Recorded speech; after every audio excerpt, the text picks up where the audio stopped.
Hi everyone, welcome to the channel. पिछले video में हमने कवर किया था क्लास 10 साइंस का chapter 1 chemical reactions and equations, और उस वीडियो में हमने सीखा कि एक केमिकल इक्वेशन को कैसे बैलेंस किया जाता है।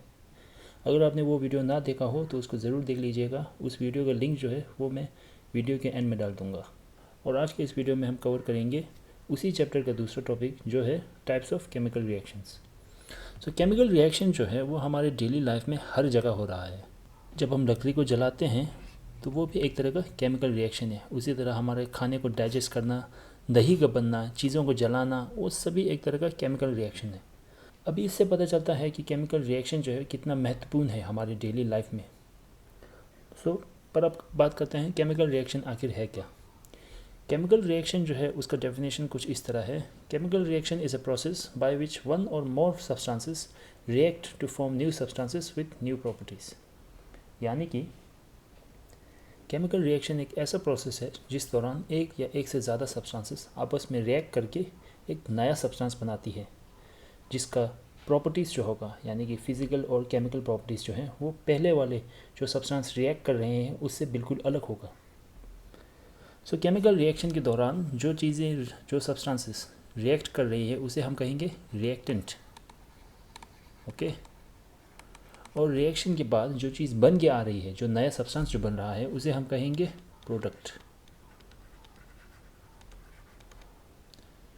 केमिकल रिएक्शन के दौरान बेसिकली क्या होता है कि मॉलिक्यूल के एटम्स के बीच में जो बॉन्ड्स होते हैं, बॉन्ड्स लिंकेज जो होते हैं वो टूट जाते हैं और नए बॉन्ड्स बनते हैं, formation of new bonds between atoms. Okay. और केमिकल रिएक्शन के बेसिकली 4 इंडिकेटर्स होते हैं जिसके द्वारा हमें पता चलता है कि यहाँ पे केमिकल रिएक्शन हुआ है। पहला तो है change in state. Change in state माने चेंज इन फिजिकल स्टेट, यानी कि कोई चीज़ सॉलिड से लिक्विड हो जाएगा या फिर लिक्विड से गैस या फिर गैस से सॉलिड, कुछ भी हो सकता है, उसका स्टेट जो है चेंज हो जाएगा। दूसरा इंडिकेटर है चेंज इन कलर, उसका रंग बदल जाएगा। जो रिएक्टेंट है उससे जब प्रोडक्ट बनेगा उसका कलर चेंज हो जाएगा। तीसरा है चेंज इन टेम्परेचर। कुछ केमिकल रिएक्शन में वो गर्म हो जाती है, कुछ केमिकल रिएक्शन के दौरान वो ठंडा हो जाती है। तो ये भी एक तरह का इंडिकेटर है कि हाँ, यहाँ पे एक केमिकल रिएक्शन हुआ है। और आखिर में है एवोल्यूशन ऑफ गैस, यानी कि गैस का बनना। ओके। अब ऐसा ज़रूरी नहीं है कि ये चारों इंडिकेटर्स हर केमिकल रिएक्शन में हो, लेकिन इनमें से एक ना एक तो ज़रूर होगा। अगर हम टाइप्स ऑफ केमिकल रिएक्शन की बात करें तो बेसिकली हमारे पास 5 तरह के केमिकल रिएक्शंस हैं। पहला तो है कॉम्बिनेशन रिएक्शन, दूसरा है डिकम्पोजिशन रिएक्शन, तीसरा है डिस्प्लेसमेंट रिएक्शन, चौथा है डबल डिस्प्लेसमेंट रिएक्शन, और आखिर में है रेडॉक्स रिएक्शन, जिसे हम ऑक्सीडेशन एंड रिडक्शन रिएक्शन भी कहते हैं। तो पहले हम बात करते हैं कॉम्बिनेशन रिएक्शन के बारे में। कॉम्बिनेशन रिएक्शन का डेफिनेशन कुछ इस तरह है। It's a type of chemical reaction where 2 or more reactants react to form a single product. यानी कि कॉम्बिनेशन रिएक्शन एक ऐसा रिएक्शन है जिस दौरान 2 या 2 से ज़्यादा रिएक्टेंट्स आपस में रिएक्ट करके एक सिंगल प्रोडक्ट बनाए, एक ही चीज़ बनाए, तो उसे हम कहेंगे कॉम्बिनेशन रिएक्शन। एग्जाम्पल लें तो हम ये रिएक्शन देख सकते हैं। जब हम कैल्शियम ऑक्साइड, जिसे हम क्विक लाइम भी कहते हैं, उसे वाटर में ऐड करेंगे तो क्या होगा, वो कैल्शियम हाइड्रोक्साइड बनाएगा, जिसे हम स्लेक लाइम भी कहते हैं, और हीट रिलीज़ करेगा। आपको याद होगा कि चेंज इन टेम्परेचर भी एक तरह का केमिकल रिएक्शन का इंडिकेटर था। तो यहाँ पे आप देख सकते हैं टेम्परेचर बदल रहा है, हीट रिलीज़ हो रहा है, यानी चीज़ गर्म हो रही है केमिकल रिएक्शन की वजह से। ये जो स्लेक लाइम जो बन रहा है, कैल्शियम हाइड्रोक्साइड जो है, वो हम चूना के तौर पर भी इस्तेमाल करते हैं दीवार को रंगने के लिए। सो ये एक सिंपल रिएक्शन है और एक सिंपल एग्जांपल है कॉम्बिनेशन रिएक्शन का। आप देख सकते हैं हमारे पास 2 रिएक्टेंट है, कैल्शियम ऑक्साइड एंड वाटर, जो मिलके एक बना रहा है, एक प्रोडक्ट बना रहा है, जो है हमारा कैल्शियम हाइड्रोक्साइड। और क्योंकि इस रिएक्शन के दौरान हीट रिलीज़ हो रहा है, हीट बन रहा है प्रोडक्ट के साथ, तो इस रिएक्शन को हम कहेंगे एक्सोथर्मिक रिएक्शन, यानी कि यहाँ पे हीट बन रहा है, एक्सोथर्मिक रिएक्शन। ओके। अगर हम दूसरा एग्जांपल लें तो वो ये वाला रिएक्शन होगा, जो है बर्निंग ऑफ कोल। यानी कि जब हम कोयलों को जलाते हैं तो उसमें जो रिएक्शन होता है वो ये वाला है। बेसिकली यहाँ पे क्या हो रहा है, कोयला जो है, जिसे हम कोल कहते हैं अंग्रेज़ी में, वो बेसिकली कार्बन है, और जब हम उसको जलाते हैं तो वो एटमॉस्फेयर में हमारा जो ऑक्सीजन है उसके साथ रिएक्ट करके कार्बन डाइऑक्साइड गैस बनाता है और साथ में हीट भी रिलीज़ करता है। अब क्योंकि यहाँ पे कार्बन और ऑक्सीजन मिल के कार्बन डाइऑक्साइड बना रहे हैं, तो ये भी एक तरह का कॉम्बिनेशन रिएक्शन का एग्जाम्पल है। ओके। तो ये टॉपिक बहुत ही सिंपल है, ये रिएक्शन भी बहुत ही सिंपल है। फिर हम आएंगे हमारे अगले रिएक्शन पे। हमारा अगला रिएक्शन है डिकम्पोजिशन रिएक्शन। डिकम्पोजिशन रिएक्शन जो है वो कॉम्बिनेशन रिएक्शन का बिल्कुल ही ऑपोजिट है। Decomposition reaction is a chemical reaction where a single reactant break downs into 2 or more products, यानी कि ये एक तरह का केमिकल रिएक्शन है जिस दौरान एक सिंगल रिएक्टेंट डिकम्पोज यानी कि ब्रेक डाउन होकर टूट कर वो 2 या 2 से ज़्यादा प्रोडक्ट्स बनाए। सो कॉम्बिनेशन का ये बिल्कुल ऑपोजिट है। जहाँ पर कॉम्बिनेशन में 2 या 2 से ज़्यादा चीज़ें मिलकर एक सिंगल प्रोडक्ट बना रही थी, यहाँ पर एक चीज़ जो है वो टूट कर 2 या 2 से ज़्यादा प्रोडक्ट्स बना रही है। सो एग्जांपल के तौर पे हम इस रिएक्शन को देख सकते हैं। हमने क्या किया, फेरस सल्फेट के क्रिस्टल्स को लिया, FeSO4 फेरस सल्फेट के क्रिस्टल को लिया और हमने उसे गर्म किया। जब हमने उसे गर्म किया तो हमें मिला ferric oxide and sulphur dioxide और सल्फ़र ट्राइऑक्साइड। अब ये जो फेरिक ऑक्साइड जो है वो सॉलिड फॉर्म में है और ये जो sulphur dioxide and sulphur trioxide जो है वो है गैस फॉर्म में। अब आप यहाँ पे देख सकते हैं, यहाँ पे स्टेट में भी चेंज आ रहा है, राइट। फेरस सल्फेट जहाँ तक सॉलिड था, सल्फ़र डाइऑक्साइड और सल्फ़र ट्राइऑक्साइड जो है वो गैस में है। तो ये भी एक दूसरा इंडिकेटर है चेंज इन स्टेट, राइट। अब ये जो फेरस सल्फेट है वो ग्रीन कलर को होता है, ओके, और ये जो फेरिक ऑक्साइड जो है वो ब्राउन कलर का होता है, यानी कि कलर में बदलाव आया। तो ये भी एक तरह का इंडिकेटर था, if you remember, change in colour, okay. और दूसरा रिएक्शन हम ले सकते हैं सिल्वर क्लोराइड का। सिल्वर क्लोराइड जो सफ़ेद कलर का होता है, वाइट कलर का, सिल्वर क्लोराइड को जब हम धूप में छोड़ दें, ऐसा ही धूप में रखेंगे सिल्वर क्लोराइड के क्रिस्टल्स को, तो आप पाएंगे कि कुछ देर बाद वो ग्रे कलर में बदल जाएगा, सफ़ेद कलर जो है वो ग्रे में बदल जाएगा। ऐसा इसलिए है क्योंकि सिल्वर क्लोराइड में जो क्लोरीन जो है वो गैस बन के उड़ जाती है और सिर्फ सिल्वर ही बचता है। ये वाला रिएक्शन जो है वो photography, black and white photography में भी इस्तेमाल किया जाता है। अब यहाँ पे आप देख सकते हैं कि हमारे पास एक सिंगल रिएक्टेंट था जो था सिल्वर क्लोराइड, जो सनलाइट यानी कि हमने हीट दिया तो क्या हो गया, वो ब्रेक डाउन हो गया, उसने 2 प्रोडक्ट्स बनाए, सिल्वर एंड क्लोरीन गैस। पहले वाले में रिएक्शन में भी यही हो रहा था, फेरस सल्फेट जो है वो गर्म होने पर वो ब्रेक डाउन होकर डिकम्पोज होकर वो 3 चीज़ें बनाई उसने। इन रिएक्शन में हमने बेसिकली क्या किया कि हमने उनमें हीट दिया ताकि रिएक्शन जो है शुरू हो जाए। आप देख सकते हैं हमने हीट दिया है, यहाँ पे इन चीज़ों को गर्म किया ताकि वो प्रोडक्ट बनाए। तो ये रिएक्शन जो है क्योंकि हमने उसको हीट दिया है तो वो है एंडोथर्मिक रिएक्शन, यानी कि वो रिएक्शन जहाँ पर हमें हीट देना पड़ता है ताकि रिएक्शन जो है वो शुरू हो जाए। हमारा अगला रिएक्शन है डिस्प्लेसमेंट रिएक्शन, जिसका डेफिनेशन जो है वो कुछ इस तरह है। Displacement reaction is a chemical reaction where a more reactive element displaces a less reactive element from its compounds solution. यानी कि डिस्प्लेसमेंट रिएक्शन एक ऐसा रिएक्शन है जिस दौरान एक ज़्यादा रिएक्टिव एलिमेंट कम रिएक्टिव एलिमेंट को उसके कंपाउंड के सॉल्यूशन से हटाती है। अब जब हमने कहा रिएक्टिव, मोर रिएक्टिव या लेस रिएक्टिव, जब हम रिएक्टिव कहते हैं तो मतलब अगर जितना चीज़ ज़्यादा रिएक्टिव होगा उसका मतलब है कि वो उसको नए बॉन्ड्स बनाने में उतनी आसानी है। कंपाउंड माने एक ऐसा मॉलिक्यूल जहाँ पे 2 या 2 से ज़्यादा एलिमेंट्स हों अलग अलग तरह के, तो उसे हम उस मॉलिक्यूल को हम कहेंगे कंपाउंड। फेरस सल्फेट जो है ये एक कंपाउंड है। क्यों? क्योंकि इस मॉलिक्यूल में हमारे पास 3 तरह के एलिमेंट्स हैं, आयरन है, सल्फ़र है और ऑक्सीजन है। लेकिन हाइड्रोजन का मॉलिक्यूल जो है H2 जो है ये कंपाउंड नहीं है, क्योंकि हमारे पास सिर्फ एक ही तरह का एलिमेंट है जो हाइड्रोजन। कंपाउंड माने 2 या 2 से ज़्यादा तरह के एलिमेंट्स हों तो उसे हम कंपाउंड कहते हैं उस मॉलिक्यूल को। फिर आता है आयनिक कंपाउंड। आयनिक कंपाउंड माने एक ऐसा कंपाउंड जिसमें एटम्स के बीच में जो बॉन्ड्स हैं वो आयनिक बॉन्ड हो, ओके, तो उसे हम कहेंगे आयनिक कंपाउंड। अब इसको समझने के लिए हम इस रिएक्शन को ले सकते हैं।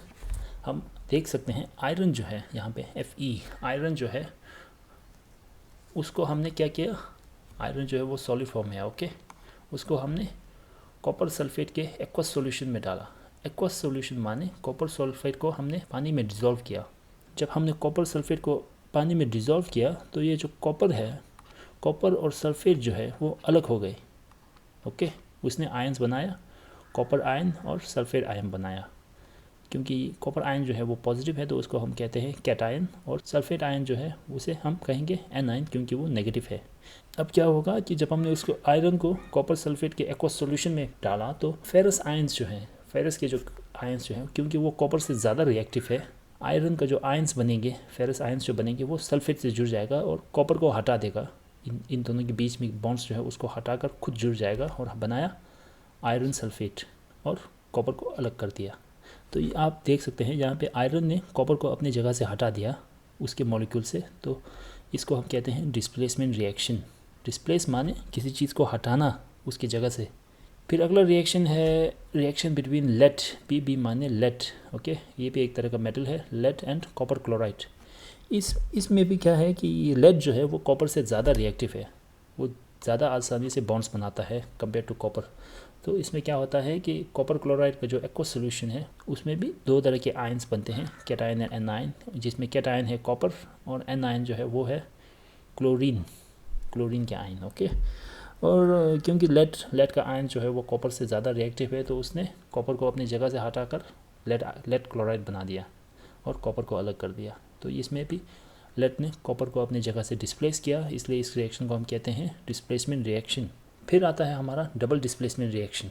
अगर हम डबल डिस्प्लेसमेंट रिएक्शन का डेफिनेशन देखें तो ये कुछ इस तरह है। Double displacement reaction is a chemical reaction where two compounds react and the cation and anion of the two reactants switch places forming two new compounds or products। यानी कि इसमें क्या हो रहा है कि डिस्प्लेसमेंट रिएक्शन में जो हो रहा था उसका 2 गुना हो रहा है। जहाँ पर डिस्प्लेसमेंट रिएक्शन में हमारे पास सिर्फ एक ही कंपाउंड का सॉल्यूशन था, कॉपर सल्फेट था ना, लेकिन डबल डिस्प्लेसमेंट रिएक्शन में हम 2 कंपाउंड्स के बीच में रिएक्शन करवाएंगे। अब क्योंकि हमारे पास 2 आयनिक कंपाउंड्स हैं, अगर हम वाटर में डिज़ोल्व करेंगे तो हमारे पास दो तरह के कैटायन और एनायन बनेंगे, राइट।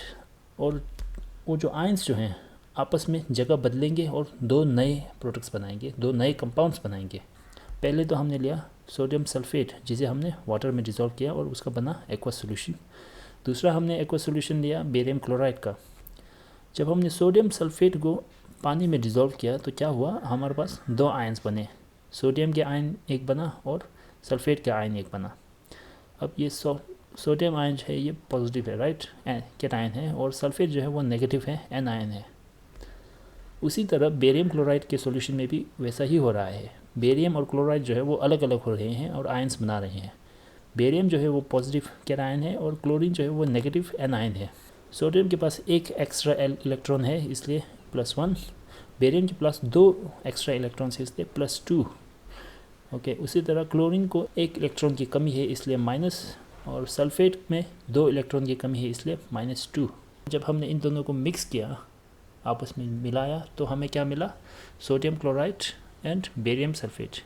क्या हो रहा है यहाँ पे, सोडियम सल्फेट का जो सोडियम है वो जाकर बेरियम क्लोराइड के क्लोरीन से मिल रहा है, राइट। उसी तरह सोडियम सल्फेट का सल्फेट जो है वो जाके बेरियम क्लोराइड के बेरियम से मिल रहा है, तो हमें मिला बेरियम सल्फेट। सो बेसिकली यहाँ पे क्या हो रहा है, ये एक दूसरे के आयंस को बदल रहे हैं, एक्सचेंज कर रहे हैं। बेरियम सल्फेट जो है वो क्या होगा, वो प्रिसिपिटेट बनेगा। उसका प्रिसिपिटेट माने एक पाउडर बनेगा जो डिज़ोल्व नहीं हो पाएगा उस सॉल्यूशन में, उसे हम कहते हैं प्रिसिपिटेट। प्रिसिपिटेट यानी एक पाउडर, वाइट या कोई भी कलर का पाउडर बनता है जो डिज़ोल्व ना हो उस सॉल्यूशन, पर्टिकुलर सॉल्यूशन में। सो ये एग्जांपल है डबल डिस्प्लेसमेंट रिएक्शन का।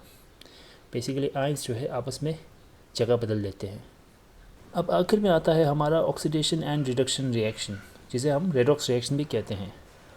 ऑक्सीडेशन रिएक्शन माने गेनिंग ऑफ ऑक्सीजन या फिर लॉस ऑफ हाइड्रोजन, यानी कि ऑक्सीडेशन माने ऑक्सीजन का मिलना या फिर हाइड्रोजन का खोना। उसी तरह रिडक्शन जो है, रिडक्शन रिएक्शन जो है वो ऑक्सीडेशन का बिल्कुल ऑपोजिट है, हाइड्रोजन का गेनिंग यानी कि हाइड्रोजन का पाना या फिर ऑक्सीजन का खोना, उसे हम रिडक्शन रिएक्शन कहते हैं। कोरोजन जो है वो एक तरह का ऑक्सीडेशन रिएक्शन है जो मेटल में होता है, यानी कि अगर मेटल का अगर ऑक्सीडेशन हो जाए तो उसे हम कहते हैं कोरोजन। और मेटल में भी स्पेसिफिकली आयरन में हो ये ऑक्सीडेशन तो उसे हम कहते हैं रस्टिंग, जंग लगना। ऑक्सीडेशन के दौरान बेसिकली क्या होता है कि जो चीज़ ऑक्सीडाइज हो रहा है उसका ऑक्साइड बनता है। एग्जाम्पल के तौर पे हम दे सकते हैं एक reaction between copper and oxygen, okay. अगर हम कॉपर को ऐसे ही छोड़ दें खुला तो क्या होगा, कुछ देर बाद उस पर एक लेयर चढ़ेगी, परत चढ़ेगी ग्रीन कलर का कॉपर ऑक्साइड का।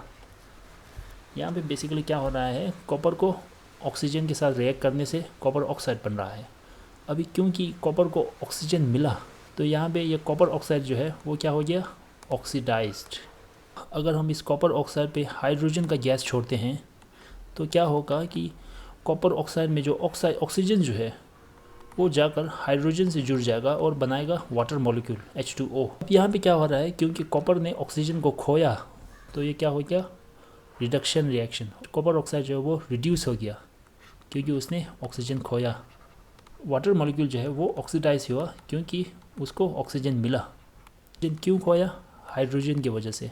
तो हाइड्रोजन क्या हो गया, हमारा रिड्यूसिंग एजेंट। और ये हाइड्रोजन का ऑक्सीडेशन क्यों हुआ, वाटर मॉलिक्यूल क्यों बना, कॉपर की वजह से, क्योंकि कॉपर ने ऑक्सीजन को लूज़ किया, राइट, उसने खो दिया। तो कॉपर जो क्या हो गया, ऑक्सीडाइजिंग एजेंट, यानी कि जिस वजह से ऑक्सीडेशन हो रहा है।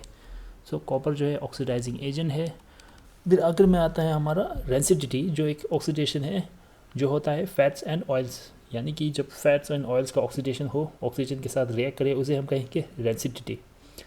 आपने पाया होगा ये जो हमारे चिप्स या फिर फ्राइड आइटम्स होते हैं, फ्राइड फूड आइटम्स होते हैं, वो सभी क्या है, अगर आप खुले छोड़ दें तो वो कुछ देर बाद उसका स्मेल चेंज हो जाता है, उसका टेस्ट चेंज हो जाता है।